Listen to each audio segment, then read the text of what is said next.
کہ صلوات ایک ایسا ذکر ہے کہ معصومین نے اپنی دعاؤں میں کٹھن اور کڑے مقامات پر جب پہنچے ہیں معصومین، انہوں نے وہاں صلوات بھیجی. سید ساجدین کربلا کے واقعے کو دیکھ کر آ چکے ہیں. امیر المومنین نفس پیغمبر ہیں، ائمہ معصومین وارث علم الہی اور علم نبوت ہیں، لیکن جب دعاؤں میں صحیفہ سجادیہ میں دعا یا من تحل بہ عقد المکارہ میں اور مختلف دوسری دعاؤں میں دعائے کمیل آپ کے سامنے ہے، دعائے افتتاح آپ کے سامنے ہے، دعائے ابو حمزہ صومالی آپ کے سامنے ہے، ان دعاؤں میں ائمہ جب کٹھن مقامات پر پہنچتے ہیں پروردگار سے گفتگو کے ساتھ، تو ایک دفعہ جب اپنے کلام کو ختم کرتے ہیں تو انسان کہے گا کہ اب معصوم یہ فرمائیں گے کہ پروردگار میری مشکلات کو حل کر، لیکن معصوم روح سخن کو موڑ دیتے ہیں اور اپنی مشکلات کا ذکر کرتے کرتے یہ نہیں کہتے کہ پروردگار میری مشکلات کو حل فرما، بلکہ کہتے ہیں پروردگار مشکلات یہ ہے فصل علی محمد وآلہ. یہ معصومین کا ذکر ہے کہ معصومین اس انداز سے گفتگو فرماتے ہیں کہ کٹھن اور کڑے مقامات پر جب وارث علم علوی اور نبوی کٹھن اور کڑے مقامات پر صلوات بھیجے تو ہماری اور آپ کی کیا ذمہ داری ہے کہ کبھی کسی مقام پر صلوات بھیجنے میں کاہلی اور تساہلی سے کام نہ لیا جائے. ختمی مرتبت کا ارشاد ہے کہ اعجز الناس، کمزور ترین، بے دست و پا ترین، لاچار ترین، کاہل ترین، سب سے سست ترین آدمی کون ہے؟ کوئی کام نہیں کر رہا، بیٹھا ہوا ہے، لیکن اس کی زبان ذکر خدا کے ذریعے چل نہیں رہی. اور صلوات ایسا ذکر ہے کہ جب پچھلے سال بھی عرض کیا میں نے کہ صلوات وہ ذکر ہے کہ جب آپ کی زبان صلوات میں مصروف اور مشغول ہوتی ہے تو دونوں فرشتے حرکت میں آ جاتے ہیں. برائیاں لکھنے والا فرشتہ برائیوں کو مٹاتا ہے، گناہوں کو محو کرتا ہے، ثواب لکھنے والا فرشتہ ثواب کو لکھنے لگتا ہے.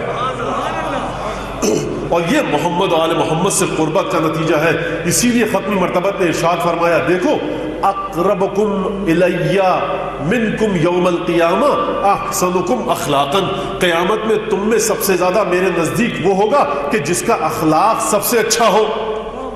اور یہی ختمی مرتبت نے فرمایا، دیکھو قیامت میں سب سے زیادہ میرے نزدیک وہ ہوگا کہ جو سب سے زیادہ مجھ پر درود بھیجے. تو ختمی مرتبت وہ معیار ہے یا یہ معیار؟ ختمی مرتبت بتلانا چاہتے ہیں کہ اگر اپنی شخصیت کی گتھیوں کو سلجھانا چاہتے ہو تو صلوات بھیجو.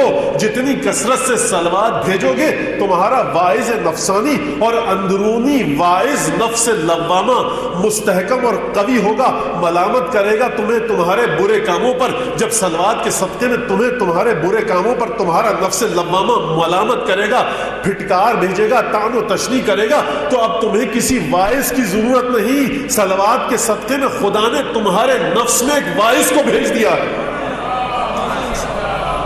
جس کو یقین نہیں ہو سکتا ہے کہ مولانا کہاں کی ہانک رہے تھے، ہم نے تو آج تک نہیں پڑھا. حضور اب آپ نے نہیں پڑھا تو میری ذمہ داری آپ کا جہل اور علم نہیں ہے، میری ذمہ داری قرآن اور حدیث ہے.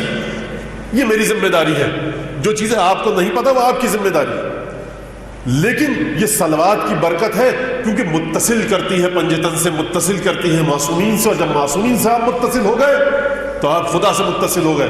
اب کسی کو یقین اگر نہ آئے تو کیا کیا جائے؟ اگر اس گفتگو کے بعد بھی کوئی بے یقینی کے عالم میں صلوات کی فضیلت کو سن کر اٹھے تو اس کے لیے مجھے کوئی ایسی بات تو کہنی چاہیے کہ اس کے یقین کو، اس کے شک کو یقین میں بدل دیا جائے. تو صاحب اب وہ بڑا ایک زنانہ سا محاورہ ہے لیکن بولا جاتا ہے بر صغیر میں، ہاتھ کنگن کو آرسی کیا. آج اٹھے نا جب آپ مجلس سے تو یہ تہیہ کر کے اٹھیے کہ کثرت سے روزانہ 1000 صلواتیں بھیجیں گے اور اپنی نفسانی کیفیت ذرا نوٹ کیجئے اور پھر دیکھیے کہ 10-15 دن بعد آپ کی روح میں کیا تبدیلیاں آئیں. اب یہ وہ چیز نہیں کہ جس کے ذریعے کسی لیبارٹری کی ضرورت ہو، کسی آزمائش گاہ کی ضرورت ہو، کسی تجربہ گاہ کی ضرورت ہو. خود انسان ہے اور ذکر صلوات ہے، خود انسان ہے اور ذکر درود ہے، خود انسان ہے اور محمد آل محمد پر درود اور صلوات